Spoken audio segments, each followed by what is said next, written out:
Hello बच्चों, स्वागत आप सभी का स्टडी पिलर के इस शानदार से प्लेटफॉर्म पर, जहां पर अपन गैसियस स्टेट से संबंधित कुछ महत्वपूर्ण सवाल करने जा रहे हैं। इससे पहले अपने 2 क्लासेस हो चुकी है एमसीक्यूज़ की। आज ये 3rd क्लास है। तो चलिए शुरू करते हैं। पहला सवाल। वीडियो शुरू करने से पहले मैं आपको बता देता हूं बच्चों, आपके लिए केमिस्ट्री के कुछ 1000+ क्वेश्चंस की एक सीरीज़ मैं आपके लिए अपलोड करूंगा। संभवतया उस सीरीज़ से प्रयोगशाला सहायक के अंदर 10 या 20 सवाल आने चाहिए। महत्वपूर्ण सवाल है लैब असिस्टेंट हेतु, तो आपका जून में एग्ज़ाम होने वाला है। तो इससे पहले एक बार वो वीडियो ज़रूर देखें। तो चलिए वीडियो शुरू करते हैं।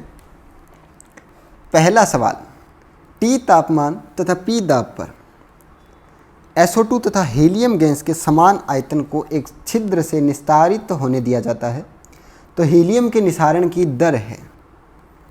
ऑप्शन ए, SO2 के निसारण की दर के समान। ऑप्शन बी, SO2 के निसारण की दर का आधा। ऑप्शन सी, 4 गुना। ऑप्शन डी, दुगना। तो बताओ इसका कौन सा आंसर सही होगा? बता बे लफड़ झंडिस, कौन सा होगा? तो हमें पता है कि जो निसारित होने की दर है वो समानुपाती होती है किसके? 1/मोलर मास के, है ना। तो अपन लिख सकते हैं R helium upon R, helium ये गैस, तो हाँ एक तो हीलियम है, एक SO2 है आपके पास। SO2 is equal to molar mass of SO2 upon molar mass of helium. लिख सकते हैं, ऐसे कोई दिक्कत वाली बात नहीं है, ठीक है।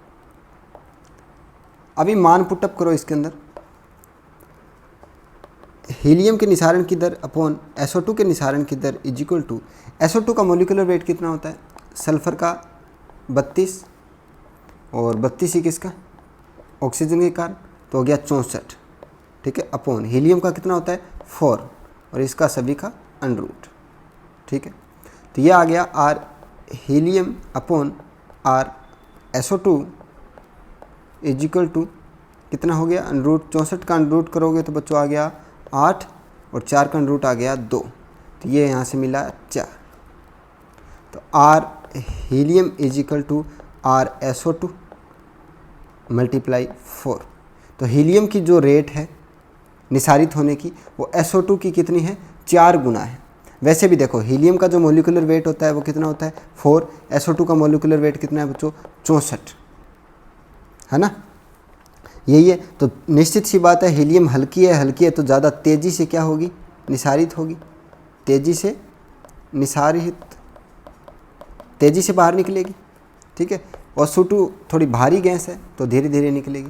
तो इस सवाल का आंसर हो गया बच्चों ऑप्शन सी, SO2 के निसारण की दर का 4 गुना, ठीक है।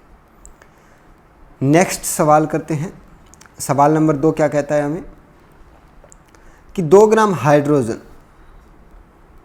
क्या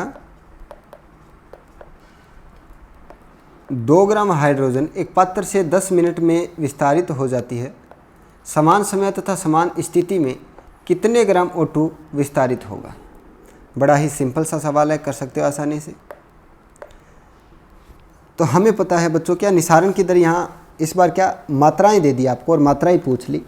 तो हमें पता है R हाइड्रोजन की निसारण की दर अपॉन R O2 के निसारण की दर इज इक्वल टू होगी अंडर रूट, जो मैंने आपको क्लास के अंदर करवा रखा है, MO2 अपॉन MH2, ठीक है। मैं लिख सकता हूँ निसारण की दर पर मिनट कितने मोल निकल रहे हैं। तो हाइड्रोजन के 2 ग्राम निकल रहे हैं 10 मिनट में। अगर मैं 2 ग्राम को मोलों के अंदर कन्वर्ट करूँ तो मैं रेट इस प्रकार से भी लिख सकता हूँ, N मोलों की संख्या H2 की पर मिनट और मोलों की संख्या O2 की पर मिनट। चूंकि हमें क्या पूछा है? समान समय तथा समान स्थिति के अंदर पूछा है, तो मिनट दोनों में समान 10-10 मिनट है, तो कैंसिल हो जाएगा। यहाँ से मैं क्या कर सकता हूँ बच्चों, इसको इस प्रकार से लिख सकता हूँ, MO2 कितना होता है? MO2 होता है बच्चों 32 अपॉन MH2 कितना होता है? 2 इज इक्वल टू NH2 यहाँ से कितना है? 2 ग्राम है। वेट दे रखा है, मोलिकुलर वेट का भाग देकर आप मोल निकाल सकते हो, जो कि है 1 मोल। तो 1 मोल H2 है। Upon NO2। ये सोल्व करोगे आप, 16 का रूट होता है 4 इजिकल टू 1/NO2। तो यहाँ से NO2 मिल गया बच्चों आपको कितना, NO2 इजिकल टू आ गया 1/4। हमें O2 की क्या निकालनी है, ग्राम में मात्रा निकालनी है, तो मोल आ गए O2 के 1/4। तो मोल क्या होते हैं, भार अपॉन मोलिकुलर वेट, अणुभार इजिकल टू 1/4। मोलिकुलर वेट कितना होता है बच्चों ऑक्सीजन का, 1/4 इंटू 32, तो इसको गुना करो, ये कितना आ गया 8। तो 8 ग्राम। देखो ऑप्शन सी इसका आ जाएगा, डी ऑप्शन डी इसका आ जाएगा सही आंसर। तो 2 ग्राम हाइड्रोजन एक पात्र से 10 मिनट में अगर विस्तारित हो जाती है तो समान समय तथा समान स्थिति में ऑक्सीजन के 8 ग्राम विस्तारित होंगे। ठीक है, कोई दिक्कत वाली बात नहीं, आसानी से कर सकते हो, इस प्रकार के सवाल पूछे जाते हैं। कुछ सवाल मैंने आपको क्लास के अंदर भी करवा दिए। नॉर्मल नियम आपको बॉयल के नियम, चार्ल्स का नियम, गैलुसेक का नियम, आवोगाद्रो का नियम, डाल्टन का नियम और ग्राहम का विसरण नियम, इतने नियम मैं आपको क्लास के अंदर करवा चुका हूँ। उन पे बेस्ड मैंने डेली टू डेली आपको सवाल भी करवा दिए। ठीक है, अब कुछ बेसिक सवाल केमिस्ट्री के करते हैं। पहला सवाल, गैमेक्सिन, DDT और ब्लीचिंग पाउडर किसके यौगिक है, क्लोरीन के, नाइट्रोजन के, सल्फर के या फॉस्फोरस के। देखो ये बच्चों इस प्रकार के सवाल है कि चैप्टर्स के अंदर इनको कराना संभव नहीं है, इनको एक्स्ट्रा भी करवाना होता है। तो मैं डेली कुछ क्वेश्चन है महत्वपूर्ण जनरल केमिस्ट्री के जो ऐड करते जा रहा हूँ, इन्हें आप करते रहिएगा साथ साथ। तो जो गैमेक्सिन, DDT और ब्लीचिंग पाउडर किसके यौगिक है बताओ बच्चों, क्लोरीन के हैं, नाइट्रोजन के, सल्फर के या फॉस्फोरस के। Option A, option B, option C या ऑप्शन डी, बताओ जरा। तो गैमेक्सिन का जो सूत्र होता है बच्चों वो आपके सामने लिखा हुआ है, ब्लीचिंग पाउडर का भी फॉर्मूला लिख रखा है और DDT का भी फॉर्मूला लिख रखा है। एक बात अगर इनमें कॉमन है, क्या इनमें कौन सा एटम कॉमन है, इनमें जो क्लोरीन परमाणु है वो कॉमन है सब में। तो अपन कह सकते हैं कि ये सब किसके यौगिक है, क्लोरीन के यौगिक है। किसके, क्लोरीन के यौगिक है। तो ध्यान में रखो, गैमेक्सिन, DDT व ब्लीचिंग पाउडर किसके यौगिक है, क्लोरीन के यौगिक है। ठीक है, कर सकते हो आसानी से, कोई दिक्कत वाली बात नहीं है, सिंपल सा सवाल। नेक्स्ट सवाल, आणविक कक्षा का अभिविन्यास किससे नियंत्रित होता है। मैंने आपको एटॉमिक स्ट्रक्चर के अंदर करवाया था बच्चों, एटॉमिक स्ट्रक्चर। एक तो होता है N मुख्य क्वांटम संख्या जो किसको बताती है, कोषों की संख्या को। ठीक है, उसके बाद आती है M द्विगंशी क्वांटम संख्या जो किसको बताती है, आणविक कक्षा के अभिविन्यास को। द्विगंशी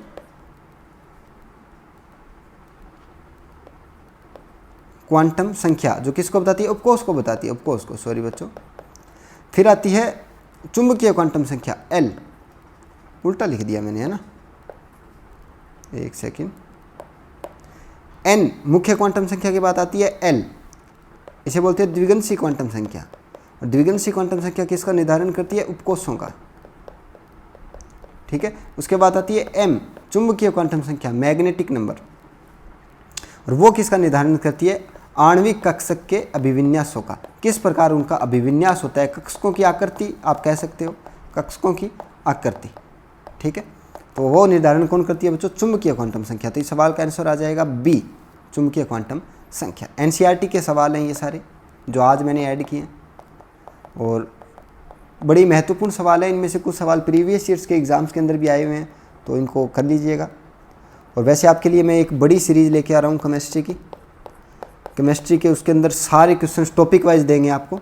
जैसे कि एटॉमिक स्ट्रक्चर का जो टॉपिक है उसके अंदर जिस प्रकार से दे रखे हैं, जैसे पाउली के अपवर्जन सिद्धांत से कौन से क्वेश्चंस बन सकते हैं, बिल्कुल आपके सिलेबस के अंदर एक एक एक्यूरेट जो शब्द दिए गए हैं, जो लाइनें लिखी गई हैं, उन लाइनों के हिसाब से आपको क्वेश्चंस अरेंज मिलेंगे आपको टॉपिक वाइज।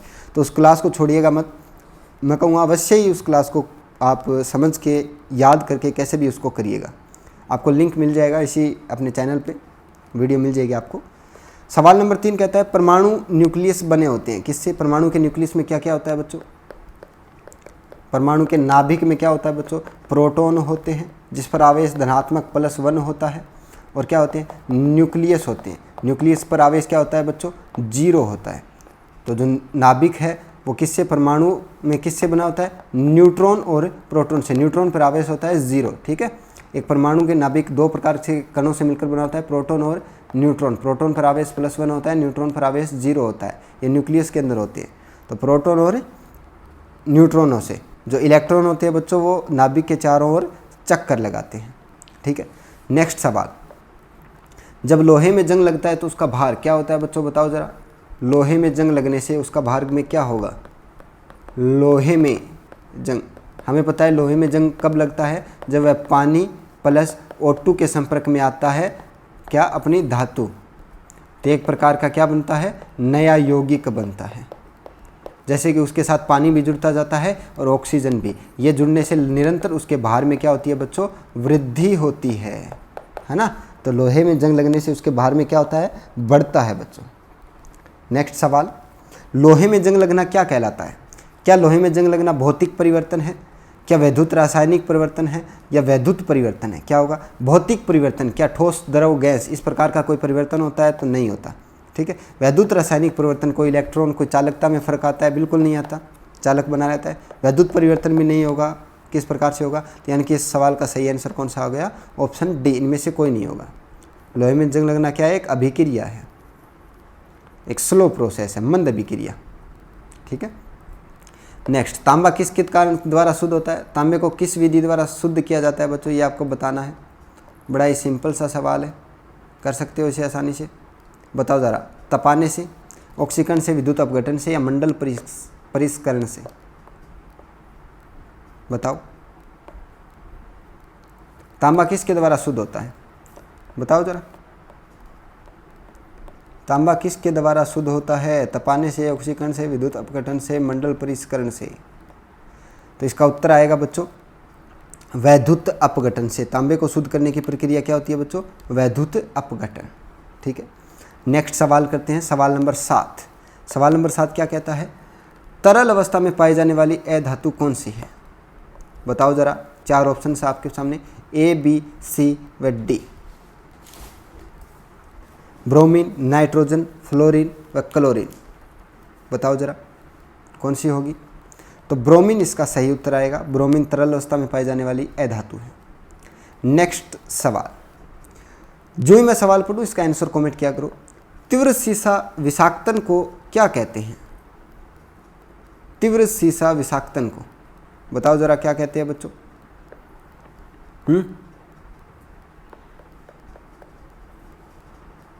बताओ, क्या इसको इटाई प्लम्बिज कहते हैं, या न्यूरेलीजिया कहते हैं, या बाइसिनोसिस कहते हैं, बताओ क्या होगा बच्चों इसका।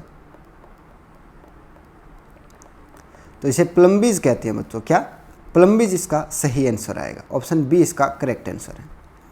नेक्स्ट, अम्लगम मिश्र धातु है जिसका आधार धातु क्या है, ये सवाल बताओ। अम्लगम एक मिश्र धातु है, इसका आधार धातु क्या होगा, बताओ जरा, बताओ। A, B, C या D, कौन सा आएगा इन तीनों में से। एल्यूमिनियम, पारा, तांबा या जिंक। तो इसका सही उत्तर आएगा बच्चों ऑप्शन बी, कौन सा, पारा। ठीक है, नेक्स्ट सवाल, सवाल नंबर 10। पायरेक्स कांच के अधिक सामर्थ्य के लिए निम्न में से क्या उत्तरदायी है। पायरेक्स कांच के लिए, तो इसका सही उत्तर आएगा बच्चों बोरेक्स। ऑप्शन सी इसका करेक्ट आंसर है, इसे आप याद कर लेना। ठीक है, नेक्स्ट सवाल, कांच क्या होता है। अति तिक्त ठोस, अतिशीतित द्रव, अतिशीतित गैस, अति तिक्त द्रव, बताओ क्या होगा बच्चों। कांच क्या होता है, बताओ। अरे मेरे बागड़ भी लो,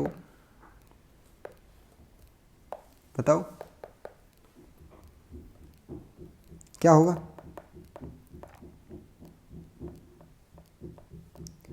तो जो कांच होता है ना बच्चों, वो होता है अतिशीतित द्रव। अक्रिस्टलीय ठोस का ये उदाहरण है, मैंने आपको बताया था। क्या है ये, अतिशीतित द्रव, अक्रिस्टलीय ठोस। कांच में ना बहने का गुण पाया जाता है, क्या, बहने का गुण। कैसे पता चलता, जो पुराने महल वगैरह हैं उनकी खिड़कियां अगर आप देखोगे तो नीचे से तो चौड़ी और ऊपर से क्या मिलती है, वो पतली मिलती है ना। नीचे से चौड़ी और ऊपर से पतली, इसका मतलब क्या है, कांच के अंदर बहने का गुण पाया जाता है, बहुत धीरे धीरे बहने का गुण पाया जाता है, अतिशीतित द्रव इसे कहा जा सकता है। नेक्स्ट सवाल नंबर 12, वह तत्व जो प्रकृति में नहीं होता कि लेकिन कृत्रिम रूप से उत्पन्न किया जा सकता है, उसे क्या कह देंगे, थोरियम, रेडियम, प्लूटोनियम, यूरेनियम। तो इसका सही उत्तर आएगा बच्चों रेडियम। ठीक है। नेक्स्ट सवाल नंबर 13, निम्नलिखित में से कौन सी धातु जल के साथ अभिक्रिया करके हाइड्रोजन पैदा नहीं करती है? तो वह धातु कौन सी है बच्चों, कैडमियम। हमें पता है कोई भी धातु हो बच्चों, वो H2 के साथ, किसके साथ, जल के साथ, H2O के साथ अभिक्रिया करके हमेशा कौन सी गैस देती है, H2 गैस प्रदान करती है हमें। लेकिन जो कैडमियम धातु है, क्या, जो कैडमियम धातु है Cd, वो H2O के साथ अभिक्रिया करके H2 गैस नहीं देती। तो आपको ध्यान में रखना है, सिंपल सा सवाल है, इंपॉर्टेंट सवाल है। ठीक है, एस ब्लॉक के अंदर मैंने आपको इसे करवाया था। नेक्स्ट सवाल, स्टील में कार्बन का प्रतिशत कितना होता है, ये आपको बताना है। स्टील में कार्बन का प्रतिशत कितना होता है, बताओ जरा। तो इसका सही उत्तर आएगा बच्चों, आपको पता नहीं है, मुझे पता है, ऑप्शन ए 0.1 से 1.5%। तो इसे भी आप क्या करना, याद कर लीजिएगा। नेक्स्ट सवाल नंबर 15, कार्बन का सर्वाधिक कठोर अपरूप कौन सा होता है? तो इसका सही उत्तर आएगा बच्चों ग्रेफाइट नहीं, कोक बिल्कुल नहीं, काजल बिल्कुल नहीं। तो क्या आएगा, हीरा इसका सही उत्तर आएगा। कार्बन का सर्वाधिक कठोर अपरूप कौन सा होता है, हीरा। कार्बन के टोटल 3 अपरूप पढ़ते हैं, कौन सा, एक तो हीरा पढ़ते हैं, एक ग्रेफाइट पढ़ते हैं और एक फुलरीन पढ़ते हैं। ठीक है, चालकता ये सब मैंने आपको क्लास के अंदर करवा रखा है। तो ये आपके हो गए कितने सवाल, 16वां सवाल। 16वां सवाल क्या कहता है, दूध क्या है बच्चों, निलंबन, फेन, जेल, पायस क्या है? तो इसका सही उत्तर आएगा बच्चों, जो अपना दूध है वो एक प्रकार का पायस है। पायस क्या होता है, 2 या 2 से अधिक अमिश्रणीय तरल पदार्थों का बना एक मिश्रण होता है पायस। तो डायरेक्ट इसको याद रख लेना, पूछा जा सकता है। सॉलिड स्टेट का ये एग्जाम्पल है। दूध क्या है, एक तरह का पायस है। ठीक है, तो ये बच्चों आज अपन ने करे टोटल 16 सवाल। 16 के 16 सवाल अत्यंत ही महत्वपूर्ण हैं, इनको अच्छी तरह से कर लीजिएगा। प्रीवियस ईयर्स के अंदर भी पूछे जा चुके हैं। ठीक है, समझ लीजिएगा, याद रख लीजिएगा, कुछ भी करिएगा लेकिन इन 16 सवालों को ध्यान में रखिएगा। तो प्रतिदिन क्लास अटेंड करते रहिए। MCQs की सारे महत्वपूर्ण क्वेश्चन अपन ऐड करते जा रहे हैं और यूँ करते करते अपन करीब 1000 से 2000 तक सवाल कर लेंगे और सभी महत्वपूर्ण सवाल होंगे। और अपनी जो बड़ी क्लास आने वाली MCQs की उसको अटेंड करिएगा। तब मिलते हैं नेक्स्ट क्लास के अंदर, तब तक के लिए जय हिंद, जय भारत दोस्तों।